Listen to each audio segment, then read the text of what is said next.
And then now you have a story to tell. You have some dialogue you can have with your guests. So here's a fun one. Let's talk about mistakes that you might be making when it comes to your entryway, especially if it's a smaller entryway in your home. There's 7 mistakes that homesandgardens.com go through where they talk to interior designers and talk about some of the most common things that people get wrong when it comes to optimizing their space in their front entryway. And that is really the first impression of your home as soon as you walk through that front door. I'm gonna go through these with you today, give you some extra insight, and I'll let you know if some of them are totally overblown or actually kind of pretty good. Good. Pretty good. So the first one I kind of agree with, only using pale colors being a negative thing. And the reason for this is when you're going with pastels and off-whites in general, oftentimes it can make the space feel a little unfinished if it's just plain white. But almost more importantly, you might think that a light color will open up the space and make it feel really beautiful and airy. But when it is light and lacks specificity, you can sometimes see some weird shadows happening in the corners. And because the space is smaller, those corners that kind of look dingy and weird, they're going to be so close together, which means the whole space is going to have that sort of look. The example they give here is a bit much for my taste, the whole floral kind of mural action, wallpaper, whatever you want to go with. If anything, I would just pick something maybe that's at least a light mid-tone color, because that way you have enough depth to the color where you won't really see those weird shadows that gives an inconsistent look to your front entryway. Everything's going to feel a little more clean and concise. You could also go with a darker color, which can make the illusion of the space feeling bigger. But personally, I try to avoid doing that because even though it looks bigger, it's darker because it's reflecting less light. What would you rather be in? A nice kind of smallish hallway or a slightly bigger cave? In a bedroom, that's fine, but in an entryway, maybe not. So yeah, pattern wallpaper, a dramatic paint color, hang lots of pictures on the walls. Essentially, go a bit bolder, have a little more fun. The second mistake is worded in a really funny way. Not pausing to think about a cold or harsh floor. Just make sure you pause and think about how cold your floor is, you know? This one I don't know if I fully understand. Comment below if you have a better grasp on this. But essentially, I'm not sure whether they're talking about the color being cold, the actual feel of the tiles being cold on your toesies. And then they also go on to say that, you know, your floors are going to get dirty, so you don't want anything too clean. So I guess the solution here is if you have the budget to get beautiful hardwood, then why not go for it? Because that accomplishes 3 things. Natural wood is warmer, color temperature wise. It also won't be as cold as tile or concrete or something like that. And it's also visually textured, which means it's going to hide dirt a little bit better, so you don't have to vacuum every day. You can kind of skip a day or two. One thing that I do love here is the use of an area rug, like a vintage area rug. I think that's a great choice because it's comforting, it's very signifying of this is home, and it also just adds another focal point to the space rather than just having an empty box of a room. Another interesting wording here, homesandgarden.com, thinking about lighting too late into a remodel. It's never too late to think about lighting. You can always add lighting in. But I suppose what they're saying here is if you are designing the space, don't neglect your lighting. Don't just have it be an afterthought. So similar to the wall color idea, you can go bold with your light fixtures as well. You can go for like a big old oversized light fixture to sort of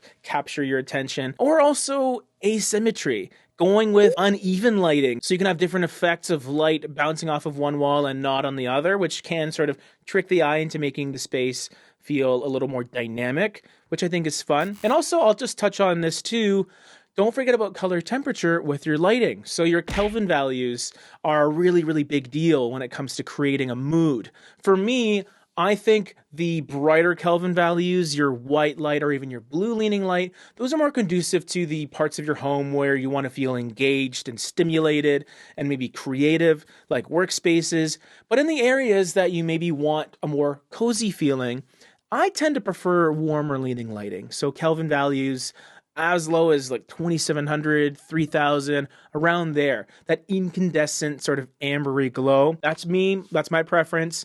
Just keep in mind that typically the warmer you go, the dimmer the overall output might be. So you won't really see as much, but what you do see, it's going to be really nice. cozy. Hygge vibes. Another mistake, not including enough storage. I swear these guys at Homes and Garden, they're basically YouTubers because this is all we do. Like, mistakes are essentially just not doing good things. So you could easily say, include more storage instead of not including more storage. That's a mistake. Moral of the story here, get some storage going. Get some shoe storage either inside the closet, in front of your door, or even to the side in a nice little bench with storage built in. If you can get a multi-purpose solution like that, I think that's even better because you don't have a ton of space to work with. So pick pieces that serve multiple functions. And not only can you get furniture that helps with storage, but you can even do some architectural stuff. Like, this is actually a very interesting idea. They opened up the ceiling, it looks like, and you can see the joists being exposed. It is an aesthetic choice that they made by doing that, but what it does is it creates extra height. And with that extra height, you now have the ability to have extra storage options too that maybe go a little bit taller. Pretty solid idea. Now this one we touched on earlier because I'm like a mind reader. I didn't actually see this ahead of time.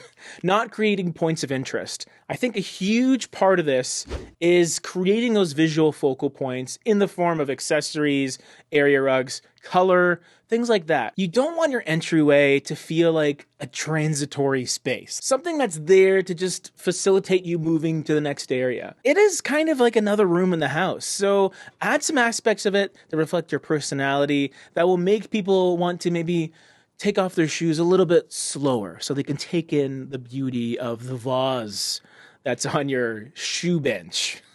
Number 6 is underutilizing nooks and corners and niches and things like that. So if there are architectural components already built in, just waiting to be optimized, optimize them. Add a bench, maybe some floating shelves, a nice piece of artwork in that recessed part of the wall. Those are essentially gimmies when it comes to interior design. I try and look for components that are already there that can give me ideas of what to do with that space. It's just an easier way of going about things. So if you do have a little snug or whatever that's just being underutilized, make sure you utilize it in some form or fashion. Not making most of wall space. This is a big one for me. Fill up those walls with stuff. That's what I like to do, whether it's artwork, big prints, photos, and most importantly, mirrors, because mirrors are always going to be the secret weapon to making a space look bigger than it actually is. But it also serves a very practical role because in your front entryway, that's probably where you're going to last see yourself before you head out for the day. I don't even wear ties. I don't know why I did that. Don't be afraid to go big and bold and expressive with any wall decorations, just because it's another thing that's going to draw the eye and give some personality to the space. And need I remind you, it's the first impression. People are going to walk in and be like, "Ooh, cool. Where'd you get that puzzle piece with a Canadian flag and a Scotland flag painted on it?" True story. And then now you have a story to tell. You have some dialogue you can have with your guests. Really what it comes down to is treat your entryway like you would treat any other room. How do you want people to feel when you're in that space? Maybe you do want it to feel lifeless and devoid of personality so they can get out of that entryway and then get into your really cool living room and dining room and all that. But I highly doubt that. Have fun with it, explore color, take advantage of any architectural components that are already there, make the floors feel cozy and inviting, all that good stuff. Do you have any other tips about entryways that you want to share? Please, I want to hear. Let me know down below. And we got more videos right over here. Well, it's actually one video, one of very many, because we do 6 videos a week on this channel. Subscribe if you want to stay up to date.